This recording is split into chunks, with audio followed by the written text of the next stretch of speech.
Assalamualaikum warahmatullahi wabarakatuh. Halo teman-teman, kembali lagi dengan saya Bibasari NPM 19144600206 dari kelas A619 Universitas PGR Yogyakarta. Jadi teman-teman, di sini kita akan belajar mengenai fungsi icon-icon pada Microsoft PowerPoint. Sebenarnya icon-icon pada Microsoft PowerPoint itu tidak jauh berbeda dengan Microsoft Word. Terdapat fitur-fitur yang hampir sama di sana. Langsung saja kita buka Microsoft PowerPoint-nya.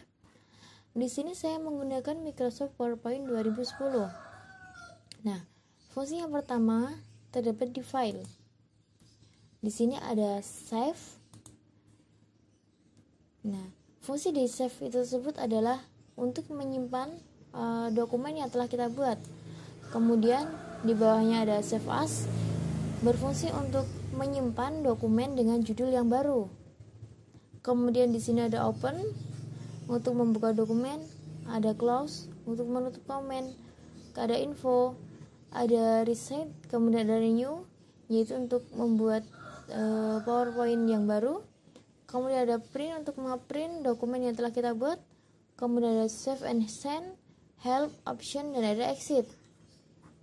Nah, kemudian teman-teman di dalam fungsi home ini tersebut, ini adalah layar utama di mana kita akan membuat materi atau tugas-tugas yang sering kita diberikan oleh guru kita. Kemudian di sini ada insert. Di insert sendiri di sini ada tables, kemudian ada image, illustration, links, text, symbol, dan media. Nah, jadi teman-teman di sini yang pertama adalah table. Nah, fungsi dari table ini sendiri adalah untuk membuat tabel ke dalam halaman slide yang sedang dibuat. Saat kita mengklik icon ini, akan muncul menu yang berisi insert table. Dengan tampilan banyak kotak adalah opsi menyisipkan sejumlah tabel dengan menunjukkan cursor mouse untuk menunjukkan jumlah kolom yang akan kita buat sesuai dengan apa yang kita inginkan. Nah, di dalam table tersebut terdapat icon. Yang pertama ada insert table, digunakan untuk menyisipkan tabel dengan mengetikkan angka atau jumlah untuk seberapa banyak kolom yang akan kita gunakan. Kemudian di bawah insert terdapat draw table. Nah, draw table ini berfungsi untuk menyisipkan tabel, yaitu untuk menyisipkan tabel secara freehand di halaman slide layaknya menggambar di atas kertas. Contohnya seperti ini ya teman-teman. Saya kembali sebentar. Nah, di bawahnya lagi terdapat Excel spreadsheet, yaitu ini digunakan untuk menyisipkan lembar kerja pengelolaan angka Excel lengkap dengan fungsi-fungsinya. Nah, selanjutnya itu kita akan menemukan dengan dinamakan image, teman-teman. Yang pertama adalah picture, digunakan untuk menyisipkan gambar atau koleksi yang tersimpan dalam komputer atau memori eksternal. Kemudian ada clip art, untuk menyisipkan gambar-gambar yang disediakan oleh PowerPoint. Kemudian ada screenshot. Kemudian di sini ada screenshot untuk menyisipkan gambar hasil tangkapan layar pada monitor. Kemudian ini ada foto album, berfungsi untuk menyisipkan album foto dari halaman folder. Kemudian teman-teman ada lagi yang dinamakan dengan illustration. Yang pertama ada sub. Sub ini berfungsi untuk menyisipkan bentuk-bentuk yang tersedia oleh aplikasi. Contohnya seperti ini. Nah, begitu teman-teman. Kita back sebentar ya. Nah, setelah sub, kita akan menemukan dengan yang dimanakan smart art. Smart art ini berfungsi untuk menyisipkan gambar, ilustrasi visual dengan efek yang tersedia oleh aplikasi. Nah, contohnya seperti ini. Jadi, bebas kita akan memilih smart art yang mana yang sesuai dengan konsep pada PowerPoint yang akan kita buat, teman-teman. Nah, kemudian di sini ada card. Card ini pun berfungsi untuk menyisipkan bentuk-bentuk diagram ke halaman slide yang telah kita buat. Contohnya adalah diagram batang, kemudian ada diagram garis, diagram lingkaran, dan banyak lagi sesuai keinginan kita. Jadi teman-teman, di sini kemudian kita akan menemui yang dinamakan dengan links. Pertama ada hyperlink, berfungsi untuk menyisipkan tautan ke luar dokumen seperti ke halaman web, dokumen lainnya, dan lain-lain. Fitur ini aktif setelah kita memblok suatu kata di halaman slide yang telah kita buat. Kemudian di sini ada yang dinamakan dengan action, untuk menyisipkan aksi tertentu terhadap objek terpilih. Dengan fitur ini, pengguna dapat membuka suatu file, program, dan lain-lain dengan mengeklik objek yang telah disisipkan action tadi. Kemudian teman-teman, di sini ada yang dinamakan dengan kelompok teks. Yang pertama ada text box. Text box ini pun digunakan untuk menyisipkan kotak ke dalam halaman slide, di mana kotak-kotak tersebut dapat diisi dengan tulisan. Nah, kemudian contohnya seperti ini teman-teman. Jadi setelah kita membuat text box, kita bisa mengeklik menyisipkan tulisan-tulisan yang akan kita buat. Contohnya seperti ini. Nah, seperti itu teman-teman. Kita back sebentar ya. Kemudian di sini akan ada dinamakan dengan header dan footer. Header dan footer ini berfungsi untuk menyisipkan kop halaman, baik kop atas maupun kop di bagian bawah halaman. Seperti ini. Kemudian ada work art, digunakan untuk menyisipkan tulisan bergaya artistik. Fitur ini lumrah di kebanyakan paket aplikasi Microsoft Office.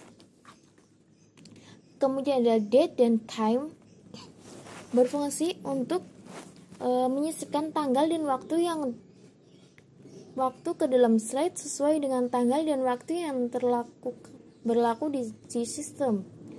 Kemudian ada slide number untuk membubuhkan nomor slide.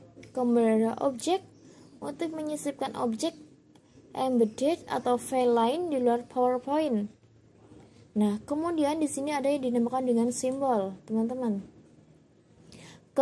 Yang pertama adalah equation, digunakan untuk menyisipkan simbol persamaan matematika yang umum digunakan. Kemudian ada simbol, untuk menyisipkan simbol atau karakter khusus ke dalam slide yang telah dibuat. Nah, kemudian terdapat juga icon media, yang terdiri dari pertama ada video. Ini berfungsi untuk menyisipkan file video ke dalam slide. Jadi kita dapat memberikan video pada saat kita membuat PowerPoint, agar PowerPoint kita menjadi lebih menarik. Kemudian ada audio, berfungsi untuk menyisipkan file audio atau suara ke dalam slide. Nah, jadi teman-teman, setelah kita mengerti atau memahami fungsi-fungsi dari icon insert, kemudian kita akan bertemu dengan yang dinamakan desain. Yang pertama ada page setup, yang berfungsi untuk mengatur lembar halaman slide. Jadi seberapa besar dan seberapa kecil halaman slide yang akan kita gunakan. Kemudian di sini ada slide orientation, berfungsi untuk memilih tampilan halaman slide, portrait or landscape, dan kita bisa memilih tema yang ingin kita terapkan seperti pada lambang-lambang di atas. Kemudian di sini ada color, berfungsi untuk mengatur warna slide. Kemudian ada font, untuk mengatur jenis font. Ada efek, untuk mengatur efek-efek warna. Kemudian ada background styles, untuk memilih model-model background yang akan kita gunakan. Contohnya seperti ini. Nah, kemudian lanjut kita akan bertemu dengan yang dinamakan transition. Transition ini berfungsi untuk memberi efek animasi pada slide yang kita pilih tadi, yang kita buat tadi, ketika kita melakukan presentasi agar lebih menarik. Contohnya seperti ini. Setelah kita presentasikan, akan sedikit ada efek pada background kita.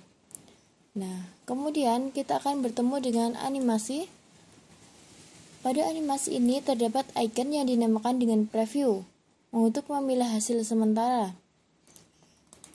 Untuk melihat hasil sementara, contohnya seperti ini, kita buat sub sebentar. Oke. Agar lebih jelas. Nah, pada sub ini kita berikan efek animasi wave. Nah, jadi preview ini berfungsi untuk melihat hasil sementara. Seperti itu, jadi hasilnya akan terlihat. Nah, kemudian di sini ada icon animasi di mana kita bisa memilih apa animasi yang akan kita gunakan pada lembar kerja kita. Contohnya seperti ini. Nah, di sini ada efek option di mana option pada efek yang kita pilih tadi.